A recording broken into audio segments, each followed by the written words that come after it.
Hello sir, construction से पहले और कंस्ट्रक्शन के बाद ऐसा क्या करें जिससे मकान की लाइफ आमतौर पर बढ़ाई जा सके? थोड़ा डिटेल में बताइएगा ताकि हम पूरा समझ पाए। राइट।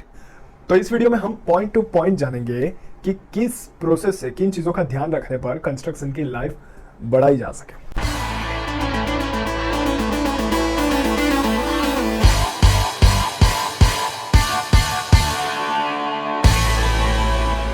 The House Planner। दोस्तों, मेरा नाम है चिन्मय राज गांधी और द हाउस प्लानर चैनल में आपका स्वागत है। पिछले वीडियो में हमने बात की थी कि अलग अलग प्रकार के कंस्ट्रक्शन की यानी स्ट्रक्चर्स की लाइफ कितनी होती है, और इस वीडियो में आज हम बात करेंगे कि किन चीजों का ध्यान रखने पर हम हमारे अपने मकान की या कंस्ट्रक्शन किए जाने वाले बिल्डिंग की लाइफ मैक्सिमम बढ़ा सकते हैं। तो आज हम बात करेंगे कंस्ट्रक्शन से पहले कौन सी चीजों का ध्यान रखना है। पहला पॉइंट आता है प्लानिंग। मकान का प्लानिंग ऐसा बनाना चाहिए जो बहुत सिंपल और परफेक्ट हो, जिसका फ्यूचर एक्सपांशन आसानी से किया जा सके और जरूरत के हिसाब से ऐसा डिजाइन किया जाए जिसे 10-15 साल तक किसी बदलाव की यानी तोड़फोड़ की जरूरत पड़े ही ना। पॉइंट नंबर 2, पॉसिबल हो तो मकान का 3D एलिवेशन भी डिजाइन करवाए ताकि जो मकान का लुक हम चाहते हैं वैसा डेवलप हो और जिसके कारण बिना काम के ऑफसेट बनाने ही ना पड़े। दोस्तों, 3D डिजाइन ना होने पर बांधकाम के समय कुछ चीजों को तोड़कर वापस बनाने की नौबत आ सकती है, जिस प्रोसेस में बिना काम का वाइब्रेशन क्रिएट होता है और बाकी बने स्ट्रक्चर में भी बारीक छोटी छोटी दरारें आ सकती है। पॉइंट नंबर 3, एक बेहतर प्लानिंग की वजह से नेचुरल एयर और नेचुरल लाइट भी हमें सही मात्रा में मिल पाती है। जरूरत से ज्यादा हीट देने वाली यानी दोपहर के बाद वाली भी सनलाइट हम अवॉइड कर पाते हैं, और सुबह जितनी भी लाइट मैक्सिमम हमें मिल पाए सनलाइट उतनी हम एक सही प्लानिंग द्वारा और 3D डिजाइन द्वारा ले सकते हैं, अपने मकान के लिए डिजाइन कर सकते हैं। यह सब तो हो गई कंस्ट्रक्शन होने से पहले वाली बात, लेकिन अब हम बात करेंगे कि कंस्ट्रक्शन होने पर हमें कौन सी चीजों का ध्यान रखना है। तो यहां पर आता है पॉइंट नंबर 1, आपके मकान के कंस्ट्रक्शन के लिए जो कॉन्ट्रैक्टर आप फाइनल करते हो वे अनुभवी होने चाहिए और कम से कम 10-15 अच्छे मकान उन्होंने अपने भूतकाल में बनाए हुए होने चाहिए। साथ ही में उनकी टीम यानी उनके कारीगर भी स्किल्ड होने चाहिए। अगर ऐसा नहीं होगा तो ये आपके मकान बनाते हुए गलतियां करेंगे और उनमें से सीखेंगे और अपना अनुभव लिए आगे काम करेंगे। पॉइंट नंबर 2, मकान के लिए स्ट्रक्चर डिजाइन करवाना बहुत जरूरी है। दरअसल स्ट्रक्चर डिजाइन होता क्या है बता देता हूं। हमने मकान का प्लानिंग तो करवा लिया, अब मकान का पूरा वजन स्लैब से होता हुआ बीम पर, बीम से होता हुआ कॉलम पर और कॉलम से होता हुआ फुटिंग द्वारा जमीन पर ट्रांसफर होता है। इन फुटिंग, कॉलम, बीम, स्लैब सभी को स्ट्रक्चर कहा जाता है और इन स्ट्रक्चर में कितना स्टील किस तरह बांधा जाएगा वह रिक्वायरमेंट के अनुसार डिजाइन किया जाता है। डिजाइन करने का मतलब है कि स्ट्रक्चर का वजन ट्रांसफर करने के लिए सही स्ट्रेंथ के बीम, कॉलम, फुटिंग उन सबको बनाना। जब हम इसे डिजाइन नहीं करवाते तब ऐसा होगा कि या तो स्टील कंक्रीट जरूरत से कम यूज होगा जिससे स्ट्रेंथ कम मिलेगी, और स्टील कंक्रीट जरूरत से ज्यादा यूज होने पर मटेरियल और पैसों की बर्बादी होगी। साथ ही में मकान का वजन जरूरत से काफी ज्यादा बढ़ सकता है। तीसरा पॉइंट आता है मटेरियल की क्वालिटी। दोस्तों, बेसिकली कंस्ट्रक्शन में यूज होने वाले मटेरियल है स्टील, सीमेंट, ईंट और रेती कपची यानी कॉर्स एग्रीगेट और फाइन एग्रीगेट। यहां क्वालिटी यानी कंपनी की बात नहीं करेंगे, बल्कि वास्तव में कैसे अच्छी क्वालिटी का पता किया जाए उसकी डिटेल में बात करते हैं। सबसे पहले आता है स्टील। कंस्ट्रक्शन के लिए जो टॉर स्टील, टॉर यानी जो सलिया आते हैं उसके आसपास एक आटे बनाए हुए आते हैं, वो दोनों ऑपोजिट डायरेक्शन में आटे बनाते हैं जिससे उसकी पकड़ काफी मजबूत होती है। तो आजकल क्या है, सादे स्टील बार तो यूज नहीं होते, टॉर स्टील ही यूज होते हैं।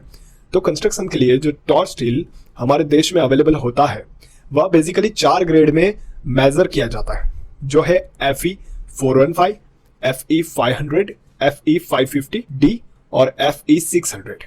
यहाँ FE415 कंस्ट्रक्शन में उपयोग में आने वाला बेसिक स्टील है और FE600 सबसे ज्यादा टेंसाइल स्ट्रेंथ वाला स्टील है। बेसिकली FE415 हर जगह अवेलेबल होता है, हम उसको यूज कर सकते हैं, लेकिन अगर हम काफी अच्छी क्वालिटी का बांधकाम चाहते हैं तो FE600 तक हम जा सकते हैं। अब हम बात करेंगे सीमेंट की। कंस्ट्रक्शन के लिए OPC यानी ऑर्डिनरी पोर्टलैंड सीमेंट यूज होता है, जो बेसिकली 3 ग्रेड में मेजर किया जाता है। 33 ग्रेड सीमेंट जो आमतौर पर उपयोग किया जाता है, 43 ग्रेड सीमेंट और 53 ग्रेड सीमेंट जो स्पेशल बांधकाम के लिए उपयोग किया जाता है। ये ग्रेड सीमेंट की कॉम्प्रेसिव स्ट्रेंथ बताते हैं। दोस्तों, ये सीमेंट के ग्रेड सीमेंट के बैग पर लिखे हुए रहेंगे और अगर उसके अलावा फ्लाई ऐश जो सीमेंट के अंदर मिक्स किया जाता है वह भी उसकी बैग के ऊपर लिखा हुआ होगा। जितना भी फ्लाई ऐश कम रहेगा उतना सीमेंट ज्यादा अच्छा है। आमतौर पर 28% फ्लाई ऐश डाला जाता है, वो भी इसलिए क्योंकि गवर्नमेंट के नॉर्म से कि फ्लाई ऐश को सीमेंट में मिक्स कर करके खत्म किया जाए, उसकी वजह से। उससे स्ट्रेंथ कम नहीं होती है, लेकिन फिर भी जितना फ्लाई ऐश कम रहेगा उतना ज्यादा रहेगा। और अगर ग्रेड सीमेंट की बैग पे नहीं लिखा हो तो आप उस जहां से सीमेंट खरीद रहे हैं वहां पर पूछ सकते हैं। वो लोग अपने कैटलॉग्स में या सीमेंट की कंपनी जो सीमेंट बनाती है उसकी डिटेल में वो लोग बताएंगे कि कितनी ग्रेड का सीमेंट है। अब हम बात करेंगे ईंट की। वैसे तो सिर्फ ईंट के ऊपर पूरा एक वीडियो बनाना बनता है और हम जरूर बनाएंगे भी, लेकिन यहां समझ लेते हैं कि जो ईंट लाल मिट्टी से बनी हो, आसानी से टूटे नहीं और जिसकी सरफेस सही तरीके से समान दिख रही हो, वह अच्छी क्वालिटी की ईंट कही जा सकती है। अगर ये वीडियो आप अप्रैल 2022 के बाद देख रहे हो तो चैनल पर जाइए, ईंट के प्रकार, क्वालिटी, प्राइस सब डिटेल के साथ बना हुआ एक वीडियो आपको मिल जाएगा।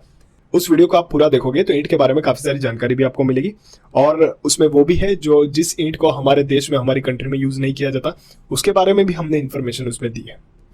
अब हम बात करेंगे रेती कपची यानी कोर्स एग्रीगेट और फाइन एग्रीगेट की। कंस्ट्रक्शन के लिए यूज में आने वाली रेती यानी फाइन एग्रीगेट सफेद रेती रहेंगी, साथ में थोड़े पीले कलर की भी दिख सकती है, और काली या ग्रे कलर की रेती का उपयोग नहीं करना चाहिए। कपची यानी कोर्स एग्रीगेट कंस्ट्रक्शन में जो यूज होगी वो ज्यादातर ग्रे कलर में रहेंगी और उसका अंदाजित साइज 20 mm से 30 mm यानी 2 से 3 सेंटीमीटर रहेगा। अगर ज्यादा बड़े पत्थर है तो उसे बीम कॉलम के उपयोग के लिए नहीं लेना चाहिए, आप उसे फुटिंग के लिए ले सकते हो, और स्लैब में भी ज्यादा बड़े पत्थर को अवॉइड करना चाहिए। ओके, पॉइंट नंबर 4, कंक्रीटिंग और आरसीसी।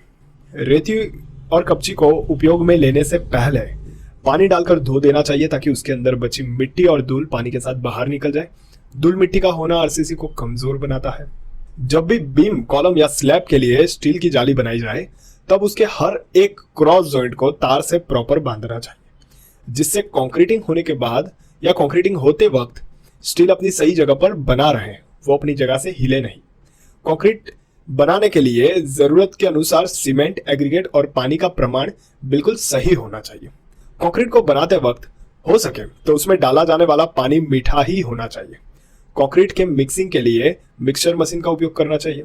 अगर वह अवेलेबल ना हो तो कंक्रीट बनाने वाली जगह पूरी तरीके से साफ होनी चाहिए। गलती से भी मिट्टी वाली जगह पर कंक्रीटिंग नहीं बनाना है। इससे क्या होगा, जब मिट्टी अंदर मिक्स होगी तो मिट्टी इसके बॉन्डिंग को लूज कर देगी, यानी कंक्रीट वो स्ट्रेंथ डेवलप नहीं कर पाएगा अगर मिट्टी उसके अंदर मिक्स होती है तो। दोस्तों, बीम, कॉलम और स्लैब में कंक्रीट भरते समय कंक्रीट को ज्यादा ऊपर से फेंकना नहीं है। अगर ऐसा किया जाएगा तो उसमें सीमेंट वाला पानी अलग निकल जाएगा और एग्रीगेट्स, रेती और कपची वो अलग निकल आएंगे। कंक्रीट के बीम, कॉलम और स्लैब बनने के एक दिन बाद से उसे कम से कम 14 दिनों तक क्योरिंग करना है। क्योरिंग का मतलब है उसे निरंतर पानी देना है या पानी से भिगोए रखना है। आपने कई जगह देखा होगा कि वो जो बैग आती है अपनी ब्राउन कलर की, उसको लपेट देते हैं कॉलम के आसपास या फिर स्लैब के ऊपर एक बाउंड्री बना देते हैं और उसके अंदर पानी भर देते हैं। तो ये जो प्रोसेस है वो क्योरिंग की प्रोसेस है, और ये क्योरिंग के प्रोसेस के दरमियान पानी से ऑक्सीजन लेकर कंक्रीट अपनी स्ट्रेंथ बनाता है, डेवलप करता है, और ये प्रोसेस करीब करीब 28 दिनों तक बेसिकली तो चलती ही है। 3 दिनों में कंक्रीट की स्ट्रेंथ होती है 40%, 7 दिनों में कंक्रीट की स्ट्रेंथ रहती है 65%, 14 दिनों में कंक्रीट की स्ट्रेंथ होती है 90%, 28 दिनों में कंक्रीट अपनी स्ट्रेंथ बना लेता है 99%, और 14 दिनों तक हम पानी दे सकते हैं। उसके बाद कंक्रीट हवा में से ऑक्सीजन सोख कर अपनी स्ट्रेंथ बनाता है, और ये पूरी प्रोसेस 100% तक चलते चलते 1 साल हो जाता है। तो ये सारी बात तो हुई क्वालिटी और स्ट्रेंथ की, लेकिन इसके अलावा कुछ और पॉइंट्स है जिसे ध्यान में रखने हैं। Point number 5, skilled workers. पहले तो बात यह है कि सारे वर्कर्स स्किल्ड होने चाहिए। हर एक के पास अपने काम का अनुभव होना चाहिए। पूरे दिन कंस्ट्रक्शन का जो काम करते हैं उसे देखने के लिए सुपरवाइजर भी होना चाहिए। अगर साइट पे आपका कॉन्ट्रैक्टर नया है, उसे काम नहीं आता है, तो उसे प्रीफर मत कीजिए। अगर उसके पास लेबर जो है वो काफी कम एज के हैं, जिनको काम नहीं ठीक से मालूम पड़ रहा है, तो उसे भी प्रीफर मत कीजिए। आप उस चीज का ध्यान रखिए और जरूरत पड़ने पर कारीगर या कॉन्ट्रैक्टर को चेंज कीजिए। अगर वो लोग स्किल्ड नहीं है तो उसे चेंज कीजिए। अगर उनके पास सही अनुभव है तो ठीक है, तो कोई दिक्कत नहीं। Point number 6, electric wiring. अगर इलेक्ट्रिक की बात की जाए तो उस काम का लेआउट पहले से बना हुआ होना चाहिए, ताकि वायर के पाइपिंग पहले से किए जा सके। बाद में स्लैब या बीम काटकर वायर पास करने की नौबत कभी नहीं आनी चाहिए। पॉइंट नंबर 7, प्लम्बिंग की बात करें तो उसके लेआउट भी पहले से फाइनल होने चाहिए। प्लम्बिंग में इन चीजों को जरूर ध्यान में रखना है। ग्राउंड फ्लोर की ड्रेनेज सिस्टम और सेप्टिक टैंक के सारे पाइप ग्राउंड फ्लोर के पीसीसी होने से पहले, यानी कि ग्राउंड फ्लोर के स्लैब बनने से पहले बना दिए जाने चाहिए। ड्रेनेज के पाइप जितना हो सके उतने सीधे निकलने चाहिए, कम से कम बैंड होने चाहिए, यानी जो हम एल या टी लगा रहे हैं वो कम से कम होने चाहिए। और उसे जरूरत के हिसाब से, जैसे पीछे से आगे की ओर पाइप आ रहा है तो जरूरत के हिसाब से उसे स्लोप भी दिया जाना चाहिए। छत से बरसात के पानी के लिए बनाई हुई ड्रेनेज पाइप पहले से प्लान की जानी चाहिए।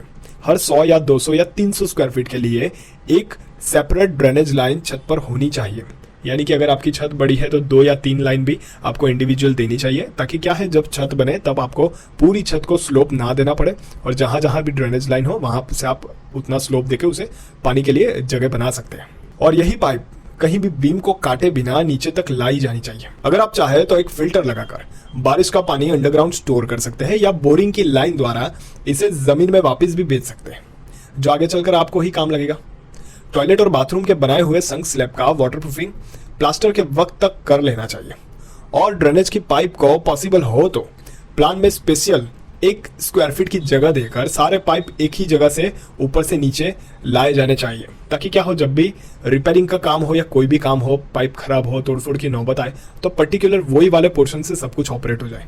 अगर पाइप की जगह अलग अलग जगह पर रखेंगे प्लानिंग के अंदर तो दिक्कत क्या आएगी, कभी भी कोई पाइप खराब होता है तो काफ़ी सारी तोड़फोड़ करनी पड़ती है या ऐसा कुछ भी नौबत आ सकती है, तो वो एक सही चीज़ नहीं है। खैर, एक बेहतरीन प्लम्बिंग लेआउट पर हम पूरा वीडियो बनाएंगे, क्योंकि इसके अंदर बहुत कुछ अलग अलग चीज़ें आती है जो अभी भी हमारे कंट्री में इतनी ज़्यादा अवेलेबल नहीं है। काफ़ी कम लोग जानते हैं और काफ़ी कम लोग काफ़ी सारी चीज़ों का इस्तेमाल इसके अंदर करते हैं। अगर आप अप्रैल 2022 के बाद ये वीडियो देख रहे हैं तो चैनल पर जाइए, प्लम्बिंग का एक स्पेशल वीडियो प्लम्बिंग लेआउट का आ चुका होगा, उसे आप देख सकते हैं। Point number 8, plaster. दोस्तों, प्लास्टर एक ऐसी प्रोसेस है जिसके होने के बाद मकान का फाइनल लुक दिखने लगता है। तो इस प्लास्टर प्रोसेस से पहले करना यह है कि जरूरत के हिसाब से दीवार बनी है या नहीं, दरवाजे, खिड़की और वेंटिलेशन की जगह सही छोड़ी है या नहीं, उसके साथ ही प्लम्बिंग पाइप निकले हैं या नहीं, वो सब कुछ जांच कर लेना चाहिए, जिससे कभी भी बनी हुई चीजों को तोड़ने की नौबत ना आए। मकान के अंदर की ओर प्लास्टर स्मूथ सरफेस वाला होना चाहिए और बाहर की ओर प्लास्टर रफ सरफेस वाला होना चाहिए, क्योंकि बाहर की सरफेस पे क्या होता है कि धूप काफ़ी ज़्यादा आती है और वहाँ अगर स्मूथ प्लास्टर किया जाए तो उसके अंदर क्रैक आ सकती है। जो अपना रफ प्लास्टर होता है उसके अंदर क्रैक आने की पॉसिबिलिटी काफ़ी कम रहती है। और अंदर की ओर स्मूथ प्लास्टर इसलिए करते हैं कि ताकि लापी और कलर का काम हो, उसके बाद वॉल पूरी पूरी एकदम स्मूथ दिखे। प्लास्टर के उपयोग में लिए जाने वाली रेती सफ़ेद और बारीक होनी चाहिए। प्लास्टर बनने पर उसका लेवल चेक कर लेना चाहिए और प्लास्टर को बनने के 1 दिन बाद से करीब करीब 7 दिनों तक हर रोज 2 वक्त पानी से उसे भिगोते रहना चाहिए, क्योंकि इसके अंदर भी क्योरिंग की प्रोसेस चलती रहती है। दोस्तों, कंस्ट्रक्शन के बाद ऐसा क्या करें कि जिससे हम हमारे मकान की लाइफ मैक्सिमम बढ़ा पाए, इस पर हम अगला वीडियो बना रहे हैं जो मार्च 2022 के एंड तक आपको इसी चैनल पर मिल जाएगा। दोस्तों, आप में से काफी सारे लोगों ने हमें कमेंट करके कुछ टॉपिक्स बताए हैं जिसपे हम आने वाले समय में वीडियोस बनाने वाले हैं, तो जरा वो टॉपिक्स भी सुन लेते हैं। पहला टॉपिक है स्विमिंग पूल कैसे बनाया जाए और उसमें क्या लागत आती है। दूसरा टॉपिक है मार्बल और ग्रेनाइट का फ्लोरिंग, उसकी मिरर पॉलिशिंग, उसको कैसे बनाया जाए, क्या बेहतर रहता है और उसका कॉस्टिंग क्या लगता है। तीसरा टॉपिक है लिफ्ट यानी एलिवेटर और एस्केलेटर कैसे बनाए जाते हैं, क्या उसका कॉस्टिंग पड़ता है, क्या प्राइसिंग रहती है। अगर मकान के लिए हम लिफ्ट यूज करते हैं तो उसकी भी क्या कॉस्ट आती है। चौथा टॉपिक है एक बेहतरीन प्लम्बिंग लेआउट क्या होता है। प्लम्बिंग के बारे में ज़्यादा जानना है, क्योंकि लग्जरियस मकान जो रहते हैं, लग्जरियस बिल्डिंग्स जो रहती है, उसमें काफ़ी अलग अलग बहुत सारी सिस्टम्स आती है प्लम्बिंग के अंदर, और ये चीज़ ज़रूरी है कि आप लोग तक ये सारी इन्फॉर्मेशन पहुँचे। इसके ऊपर हम एक सेपरेट वीडियो बना रहे हैं। पांचवा टॉपिक है ईंट यानी कि ब्रिक और उसके दुनिया भर के प्रकार, उसके उपयोग और उसके दाम। दोस्तों, इन सभी टॉपिक पर बेहतरीन क्वालिटी के वीडियोस आने वाले हैं। सारे के सारे देखने के लिए इस चैनल को सब्सक्राइब कर दीजिए। आपकी अपनी चैनल है द हाउस प्लानर चैनल, इसको सब्सक्राइब कर दीजिए। और दोस्तों, वीडियो अच्छा लगा हो तो प्लीज़ लाइक कीजिए। आपकी लाइक हमें मिलती है तो हमें काफ़ी अच्छा फील होता है। धन्यवाद।